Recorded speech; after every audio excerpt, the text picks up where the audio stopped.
The cabin nobody was supposed to enter. When a 16-year-old is indicted for first-degree murder and aggravated sexual abuse of his own stepsister on a floating federal jurisdiction, the instinct is to look for something broken in the system. But what makes the Anna Kapner case genuinely disturbing is that the system did not break.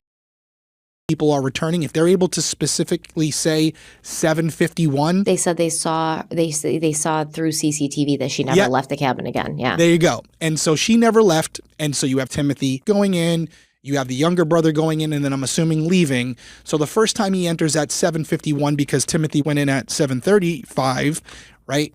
Little brother goes in at 7:51. They're all in there. Anna's more than likely fine. Little brother leaves, and that's when whatever happens. And then, as you mentioned, little brother tries to come back to the room. Unfortunately, Anna's probably already dead at that point. Timothy is scrambling to figure out what happened.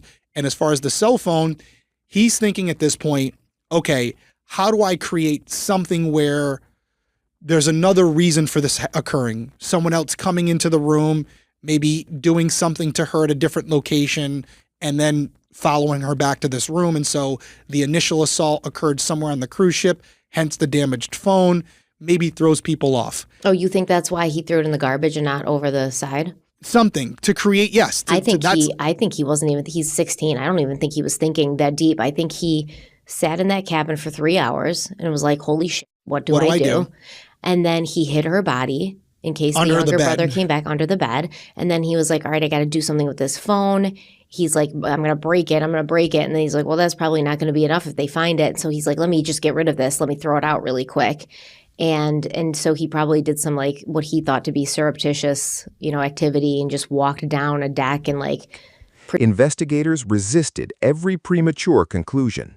They tested alternative theories. They waited for evidence to accumulate past the threshold of reasonable doubt.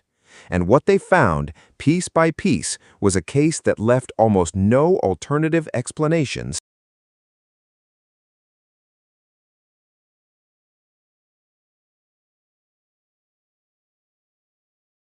Pretended to be throwing a cup away or something. Which they probably got on camera or they got something. Well, that's what he's probably thinking. There's cameras. He's not, 16 isn't too young to realize there's cameras everywhere.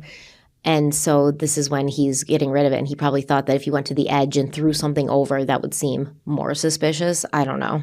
Here's what I also want to add to it. Obviously, Anna was found in a place that he wasn't hoping that she would be found. And I think because the little brother came back early and he had to turn him away, he realized at that point, I have to put her under the bed and hope that little brother doesn't find her and nobody comes asking about her. And it gives me time to do something with her body, maybe throw it in a piece of luggage or something to throw her overboard or to leave her somewhere else. Fortunately for us, he didn't get that opportunity. Or if there was a series of bad luck here where there wasn't cameras and she was found dead in another location, we may be wondering more what happened. But because she was found in the room and there's no evidence of anybody else leaving or coming to that room, that really narrows down the pool of suspects. It's either him or the little brother. It's that simple. I don't want to oversimplify this case, but that's really what you're looking at. So yeah, this is one of those things where you would have felt like they would have solved it within a couple hours. But I truly do believe in these cases where it takes a little bit longer, it's because even though investigators have a strong suspicion, they're holding back to make sure they cross off everything else that could be used at court. Standing. The question this raises is not whether Timothy Hudson is guilty. The question is what kind of calculation happens in a 16-year-old mind in the minutes after a crime, and whether that calculation is indistinguishable from the premeditation the law requires. If this case has unsettled you the way it has unsettled thousands of others following it, hit like and subscribe. This channel exists for exactly this kind of reckoning. Yeah, so at 7:51, we have Anna's 13-year-old brother entering the room. he leaves, right? He was going to go take pictures. At 10:13 p.m., we have Timothy. He's seen looking down the hallway, appearing to check if anyone was there. He walks out of the cabin. Between 10:23 and 10:49 p.m., Timothy is seen going in and out of the cabin 2 more times. And then at 11:21 p.m., Anna's brother, he re-entered the cabin. At that point, he didn't see his sister at all, and he told the FBI later on that he left the room at 11:23 p.m. And then at 11:31 p.m., Timothy entered the room again, left, and came back at 11:43. So we have Timothy leaving the room multiple times. But by scouting. By 11:21, when Anna's brother came back, he did not see Anna, but we know she was in there. She had never left that room, yep. Yes. CCTV confirms it. Now we have basically Timothy leaving again for the last time at 11:31 and coming back for the last time that night at 11:44 p.m. Anna's body is found at 11:24 a.m. the next day. So Timothy, the next morning, leaves the cabin, right, to go have breakfast, do whatever. I don't know what his plan is. At this point, he's thinking nobody's ever going to find her. He's maybe thinking, hey, we might be able to get off this ship and I'll just say I don't know where Anna is. And they may never find her until this cruise ship leaves again, although I don't understand why the parents would have left without Anna being there. Or maybe he would have said, oh, I saw her get off the ship already. I don't know what his plan was. But he leaves the morning that she's found, and just like, oh, yeah, let me go about my day as if nothing happened. I don't know if he planned to maybe wait till that evening to throw her body over. I don't know. I don't know what the plan was. Had to be. He was probably, I guarantee you, when this goes to trial, if it's open to the public, there's going to be multiple pieces of camera footage where it's going to show him looking up, looking around for security systems. And he probably quickly saw those little bubbles, if that's what was on this boat, like it was on the boat I was just on. And he's like, oh my God, there's a camera everywhere. How do I pull this off? And when the 13-year-old brother came back to the cabin, it was 12:09 a.m., right? And and this is when Timothy was like, no, I'm changing, and like blocked his entry into the room with his arm. Yeah, which is suspicious as shit. Yeah, and the 13-year-old boy was like, well, that's weird, because all the lights in the cabin were on. And also, by the way, if it's 2 boys changing in there, most times you're not going to care. Yeah. And so then he said he waited out in the hallway until Timothy allowed him to enter the room. Anna Kapner was 18 years old, a Florida cheerleader, the kind of person whose life looks uncomplicated from the outside. She was on a family cruise aboard the Carnival Horizon in November 2025, sharing a cabin with her stepbrother, Timothy Hudson, and her 13-year-old brother. She was found hidden under a bed in that cabin on the night of November 7th going into the 8th. Yep, which means Anna probably wasn't hidden at that point. Or maybe he just wanted to do like one last look around, like to make sure everything was good. Yeah. So that's where we are with the kind of like the transcript said, like the minute to minute kind of activity in that room. I think it's pretty clear what happened. And we didn't have all that last time we covered. We did not. And we don't know. We still don't know. And we may never know what was going on in Timothy Hudson's head, what his plan was. I think we can speculate at, I know we're going to take a break, but we can definitely speculate.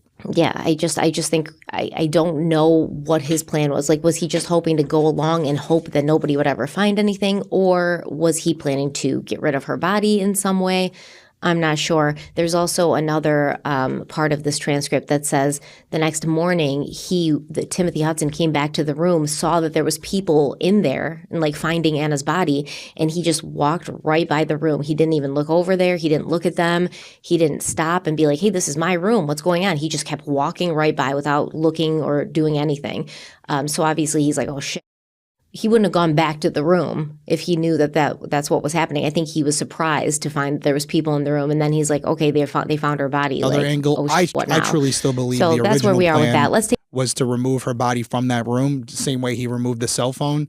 He just didn't get the opportunity. But another angle here could have been, okay, I can't have her leave the room because they're going to know. I don't have, a lot of the times you don't even have your suitcase anymore. You could store it somewhere. I was thinking maybe he was going to try to find one of those rolly carts where they bring the food in on. Maybe. Yeah, something. Maybe that's what he was doing. I don't know. Another angle just to create, and I don't even know if he's smart enough to think this, but to create reasonable doubt, you have to have more people enter that room and then leave. And so if, let's say, the house cleaner, because the house cleaner comes every single day. If you have a situation where Anna's seen the night before and then the house cleaner goes in there and Timothy and the little brother are gone, you could at least make an argument that, oh, she was in there with the house cleaner went in, cleaned, and then left. The problem with that is those house cleaners do a great job, and they're cleaning the whole room. They're cleaning scraps under the bed. And these rooms are not huge, guys. If you've never been on a cruise, it's like living in a closet. It's really, really tiny, and there's not a lot of places for storage. If anything, you can put maybe a luggage or two under the bed. Well, this was one of those beds where they lift, remember? Yeah. Yeah, it's not a big space. And so if the house cleaner's doing their job, they're looking under the bed. There's been times where I drop like my badge or my headphones or something, and they go between the couch, and I come back in and they're sitting on my bed because the house cleaner found it during cleanup. The point being here, just to summarize, it'd be very difficult to hide a shoe in that room, never mind a whole body. It's going to be very difficult. The Miami-Dade medical examiner confirmed mechanical asphyxiation as the cause of death. She was fully clothed when found. Her underwear was twisted and bunched. Petechial hemorrhaging marked her eyes and face. Bruising ran along her ear and neck. Sperm consistent with Hudson's DNA profile was recovered from her body. Timothy Hudson was 16 at the time. He is now being prosecuted as an adult in federal court, having pleaded not guilty as of June 22, 2026.